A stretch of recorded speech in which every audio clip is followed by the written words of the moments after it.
Hindistanla Pakistan arasında son hərbi qarşıdurma Akash orta mənzilli zenit raket komplekslərinin döyüş qabiliyyətinin yoxlanılması ilə yadda qaldı. Bu, Ermənistana növbəti dəfə göndərilməsi nəzərdə tutulan raket kompleksləridir. 2022-ci ildə iki ölkə arasında imzalanmış müqaviləyə əsasən ümumi dəyəri 710 milyon dollar olan 15 ədəd Akash kompleksi Ermənistana təhvil veriləcək. Analitiklər bildirirlər ki, rəsmi İrəvan bu hərəkəti ilə regional sülh və sabitliyin bərqərar olmasında maraqlı olmadığına bir daha sübut etmiş olacaq. Hindistan Cənubi Qafqazda sülhün əldə olunmasına qarşı çıxır və bu istiqamətdə Ermənistanı silahlandırır. Yəni Hindistanın əsas siyasəti bundan ibarətdir və düşünürəm ki, Ermənistanın Hindistanla milyon dollarlıq silah partiyaları alması və bu razılaşmalara da getməsi Ermənistan baş naziri Nikol Paşinyan da səmimi sülhdə maraqlı olmadığını da göstərir.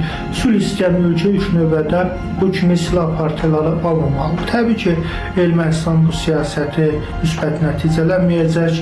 Hindistanın silahları nə qədər keyfiyyətsiz Hindistan-Pakistan müharibəsində də bəlli oldu. Artıq Ermənistan da bundan nəticə çıxarmalıdır. Ermənistanın bu silahları almasını 44 günlük vətən müharibəsi zamanı darmadağın edilmiş müdafiə sistemlərinin yenidən bərpası kimi izah edənlər də az deyil. Analitiklərin qənaətincə Ermənistan bu minvalla müdafiə sənayesini yenidən formalaşdırmaq məqsədini güdür.